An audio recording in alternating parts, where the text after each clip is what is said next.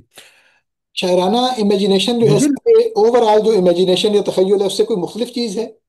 کیونکہ آپ دیکھ رہے ہیں نا کہ ہیری پوٹر بھی تو تخلیق ہوا. جی جی دیکھیں، شاعرانہ جو امیجینیشن ہے، اگر ہم یہ دیکھیں کہ امیجینیشن کام کیسے کرتی ہے، تو وہ تو مکمل طور پر اس میں کام کرتی ہے، شاعری میں کام کرتی ہے. فکشن میں جو امیجینیشن استعمال ہوتا ہے وہ اکیلا امیجینیشن استعمال نہیں ہوتا، فکشن میں اور بہت سی چیزیں استعمال ہوتی ہیں. آپ جانتے ہیں کہ شاعر کو تو تحقیق نہیں کرنی پڑتی، ایک شاعر کو کریکٹرائزیشن نہیں کرنی پڑتی، ایک شاعر کو جو لیبر ہے میں ان نہیں ہوتی. لیکن وہ فکشن میں اور بہت سی چیزیں ہوتی ہیں. فکشن میں مطلب ایک سماجی علوم، سماجی جو علم ہوتا ہے سماج کا، تاریخ کا علم، یہ ساری چیزیں اس میں موجود ہوتی ہیں. تو شاعر کو یہ بھی چیزیں مدد دے سکتے ہیں، لیکن شاعری بنیادی طور پر وہ ایک اس میں جو امیجینیشن سے میری مراد ہے کہ ایسی چیز جو ایک نامعلوم کو معلوم بناتی ہے، یعنی جو چیز پہلے ایگزسٹ نہیں کرتی، آپ اس کو پورا ایک ایگزسٹنس دینا، اس کو پورا وجود میں لانا. ہاں، اور جی. ہو سکتا ہے وہ. جی جی میں یہ گزارش کر رہا تھا کہ حال ہی نے اسی مقدمے میں یہ بھی لکھا کہ شاعری جو ہے وہ علم اخلاق کی نائب مناب بھی ہے. تو اگر اب شائستگی وہ بڑھ جاتی ہے اور مطلب آگے آ جاتا ہے تو اس کے چلے وہ امیجینیشن والا کام چھوڑ کے جو اخلاق کی ترویج والا کام ہے وہ شروع کر دے، معدوم تو نہ ہو جائے نا. اچھا، اسی سے حالی کے یہاں تضادات پیدا ہوتے ہیں. چل. اب حالی اس کو ایک پورا تھیسس بنا کے نہیں چلتے نا. جی. حالی نے یہ خیالات لے لیے، ایک جگہ یہ خیال پیش کر دیا، باقی جگہ دوسرا کر لیا. تو حالی کے ہاں، حالی کے مقدمے میں اگر ہم اس کا آج مطالعہ کریں، میں نے تو کیا 2 3 جگہوں پر، مجھے بہت سخت تنقید کا بھی نشانہ بننا پڑا. تو ان کے یہاں بہت تضادات ہوتے ہیں، یہی تضادات اس زمانے کے باقی نقادوں کے یہاں بھی ہیں، کہ وہ ایک پورا ایک جو تنقیدی نظام ہونا چاہیے کہ جس میں وہ اس جو تنقیدی آپ تصور پیش کرتے ہیں، وہ تصور جن سوالات کو پیدا کرتا ہے، آپ کے پاس ان سوالات کے جواب ہونے چاہیے. میرے سر، تو اگر وہ ہمیں حالی کے پاس ان اگر کے یہاں حالی ان کے کی. پاس سے پورا تھیسس نہیں بھی ہے تو چلے مکالے کی اس بات کے جواب میں ہی یہ صحیح کہ اگر ایک سویلائزڈ معاشرہ ہے تو اس کو بھی اپنے اخلاق کی تربیت کے لیے یہ بھی کسی نے کہا ہی ہوگا نا کہ شاعری جو ہے وہ علم اخلاق کی نائب مناب ہے. تو اس جی جی جی حالی نے دونوں باتوں کو ملا لیں اگر، تو پھر بھی اس کا مطلب ہے کہ اس کی ضرورت کا بالکل ختم ہو جانا جو ہے اس کی وجہ صرف تخیل کا معاملہ ہو سکتا ہے سر. نہیں نہیں، میں جو اس طرف آ رہا ہوں نا، سر. میں صرف اس لنک کر رہا ہوں کہ ایک چیز جو میں اس کی وضاحت کرنے کی کوشش کر رہا ہوں، کہ جب سماج میں مسائل بہت پیچیدہ ہو جاتے ہیں، اور ایک ہم ایسی زندگی بسر کر رہے ہوتے ہیں جس میں بے شمار سوالات ہوتے ہیں، اور ان سوالات کو بہت تفصیل کے ساتھ ایڈریس کرنے کی ضرورت ہوتی ہے، اور ایڈریس کرنے کے لیے ہمیں ایک بہت سی تجزیاتی ایک قوت کو استعمال کرنا پڑتا ہوتا ہے، اور ایک بہت گرینڈ ایک نقشہ بنا کر ان مسائل کو دیکھنا پڑتا ہے. تو اس میں میرا خیال ہے جو فکشن ہے وہ ہمیں زیادہ مدد دیتا ہے. یعنی شاعری، اور ایک اور زمانہ بھی تھا جو شاعری، قدیم زمانے میں شاعری جو تھی اس نے تمام علوم کو وہ حاوی تھی، ہر طرح کا جو علم تھا وہ شاعری میں موجود ہوتا. پھر رفتہ رفتہ جس طرح فلسفے میں بہت سے علوم سمائے ہوئے تھے، تو رفتہ رفتہ فلسفے سے وہ علوم الگ ہوتے گئے. اور فلسفہ اسی اعتبار سے آپ جانتے ہیں کہ اب بہت سے لوگ اب یہ کہتے ہیں کہ اب تو فلسفہ سرے سے موجود ہی نہیں ہے، اب اس کی جگہ دوسرے علوم ہیں، سماج، سوشل سائنسز ہیں، اور سائنس ہے، اور دوسرے ہیں. اگرچہ میں اس کا قائل نہیں ہوں کہ فلسفہ موجود نہیں ہے، لیکن فلسفے کا جو سنہری زمانہ تھا وہ بھی اب موجود نہیں ہے. اسی طرح پہلے شاعری بہت سے، مطلب اگر کسی نے علم کو بھی پیش کرنا ہے، حتیٰ کہ مطلب بہت تنقیدی بہت سے جو خیالات تھے وہ بھی شاعری میں پیش کیے جاتے تھے. ہمارے کلاسیکی شاعر میر نے بھی بہت سے اپنے جو تنقیدی تصورات تھے وہ اپنی نظموں میں، اپنی مثنویوں میں پیش کیے. تو پہلے بھی تھا. تو شاعری، لیکن بعد میں ہم نے دیکھا کہ شاعری میں وہ ساری چیزیں ایک الگ ہو گئی، اور باقی ایک شاعری پیچھے ایک الگ ایک اپنی اس اصل شکل میں رہ گئی، جس طرح فلسفہ اپنی اصل شکل میں رہ گیا، اس سے باقی چیزیں الگ ہو گئی. لیکن سر آپ یہ دیکھیے کہ تو جو معذرت ہے میں نے قطع کلامی آپ کی، یعنی آپ آرٹ کی طرف اگر دیکھتے ہیں، مثلا دیکھیں نا، آرٹ بھی تو اسی معاشرے میں پیدا ہو رہا ہے نا سر.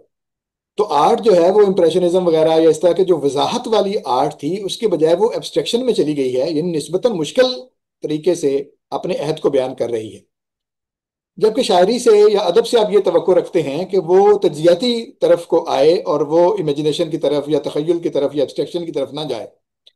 تو ایک ہی معاشرے میں یہ دو جو مختلف علوم ہیں، یا جو دو شعبہ ہے فن ہے، تو ان کی ایگزسٹنس کو آپ کیسے دیکھتے ہیں کہ ایک طرف جو ہے وہ تخیل کی طرف جا رہے ہیں، ایبسٹریکشن کی طرف جا رہے ہیں، اور اس کو پسند کیا جا رہا ہے، جبکہ دوسری طرف وہی چیز جو ہے ادب کے زمرے میں آپ چاہتے ہیں کہ وہ یعنی تجزیہ نما چیزیں جو ہیں وہ زیادہ پسندیدہ ہیں؟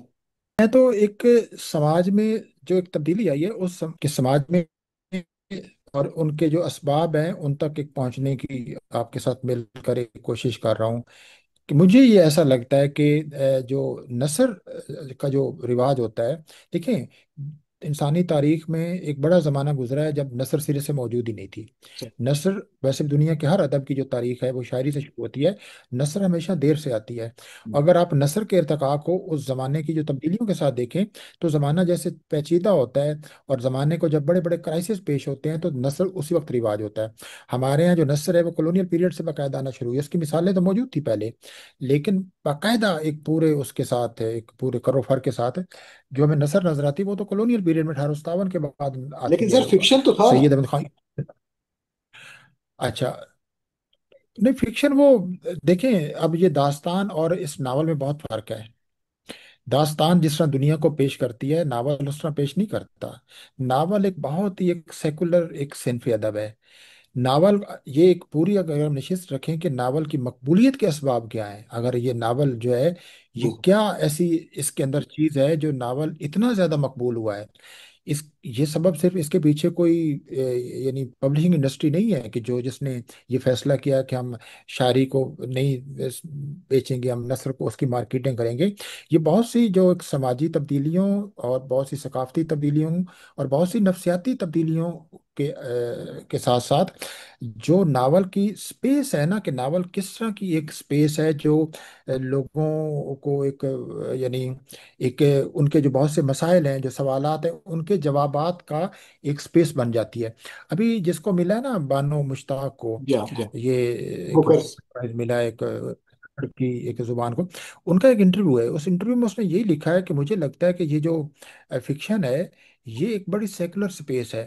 یہ سیکولر سپیس ہر ایک کو، اس کا کوئی مطلب نظریہ ہو، کوئی جینڈر ہو، کوئی شناخت ہو، کوئی آئیڈینٹی ہو، یعنی باقی دنیا جو ہے وہ ڈیوائڈ کرتی ہے، تقسیم کرتی ہے، لیکن یہ جو ناول کی سپیس ہے یہ ڈیوائڈ نہیں کرتی، یہ ہر ایک کو دیتی ہے۔ لیکن میخائل سر باختین کا پورا نظریہ یہ تھا۔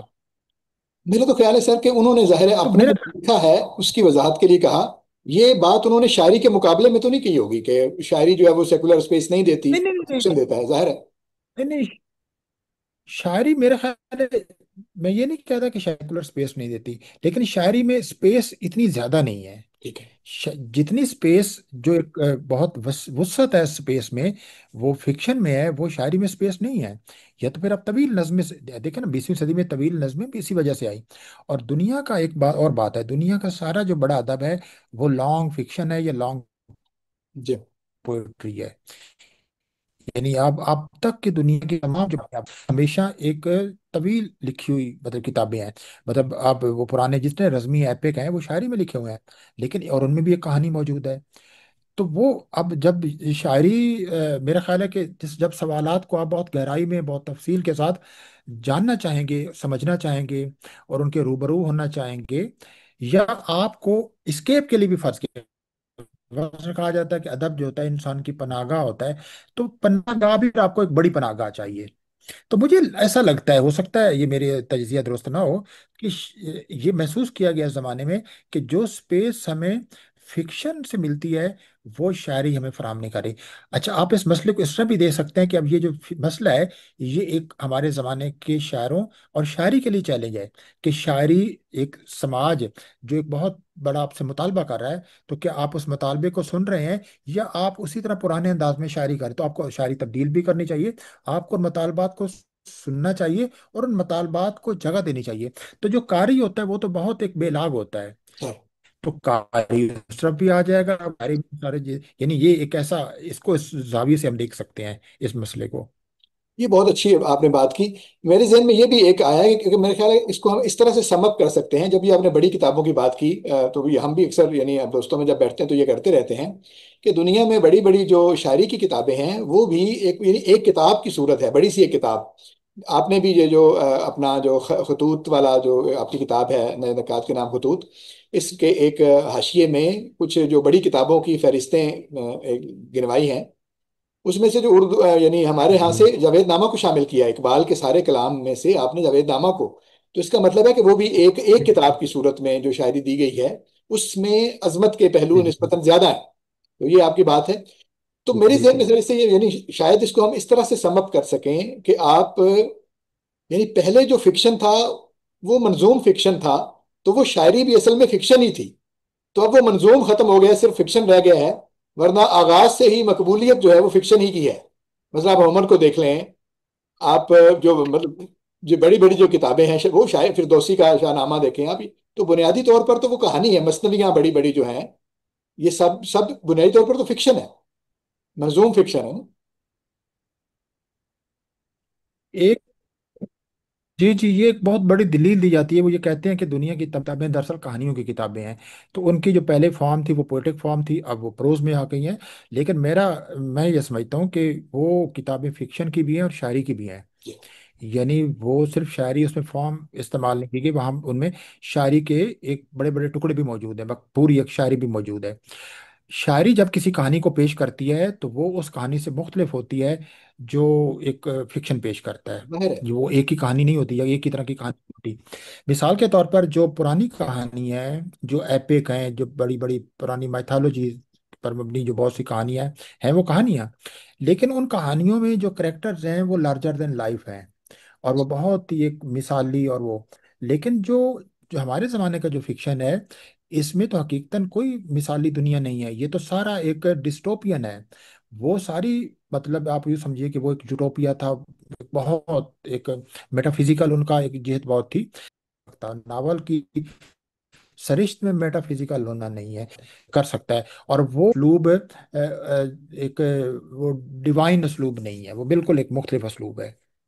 تو اس لیے ان کو یہ کہنا ضرور، لیکن ان کہانیوں اور ان کہانیوں میں بہت فرق ہے. شاعری کی کہانی اور نثر کی کہانی میں بہت فرق ہے. تو اس کا مطلب یہ ہوا کہ کنکلوڈ ہم سر اس پہ کر سکتے ہیں کہ یہ تاثر درست ہے کہ شاعری جو ہے وہ رفتہ رفتہ عالمی سطح پر مقبولیت میں پیچھے چلی گئی ہے اور فکشن آگے آ گیا ہے. اور اس کی وجوہات جو ہیں وہ تہذیبی معاملے کا یا سائنسی معاملے کا یا تجزیہ یعنی قابل تجزیہ جو مواد ہے اس کی جو پیچیدگی ہے اس کے ساتھ جڑا ہوا ہے. تو اگر اس تناظر میں دیکھتے ہیں تو مستقبل میں جا کے تو ہمیں یہ پھر جو کم مقبولیت سے یہ تو معدومیت کی طرف جاتی ہوئی نظر آ رہی ہے.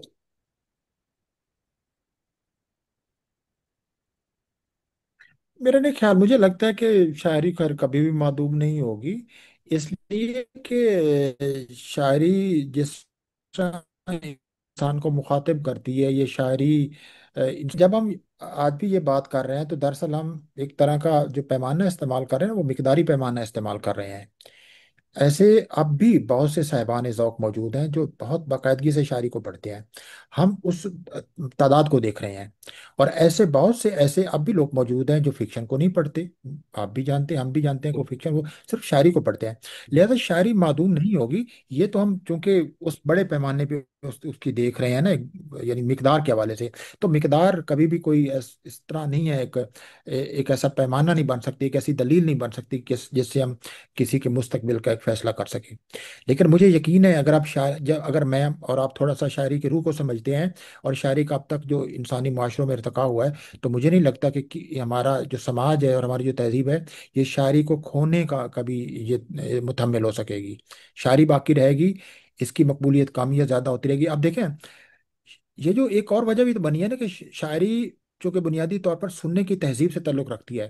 تو وہ جو سوشل میڈیا آیا، یہ اس نے بڑا ایک رول ادا کیا ہے کہ وہ جو کتاب جس نے پوری کتاب پڑھنی، اس کتاب میں سے 5 اس کو جو اچھی غزلیں ملنی ہیں، وہ ساری کی ساری اس کو سوشل میڈیا پہ مل جاتی ہیں. وہ بالکل ٹھیک. کتاب کی طرف اس لیے بھی نہیں جاتا. جی ہاں. تو مطلب کتاب کا نہ بکنا ظاہر ہے اور کتاب کا نہ یعنی زیادہ تعداد میں چھپنا بکنا یہ سب، تو یہ اس بات کی دلیل نہیں ہے کہ لوگ اس کو پڑھ نہیں رہے.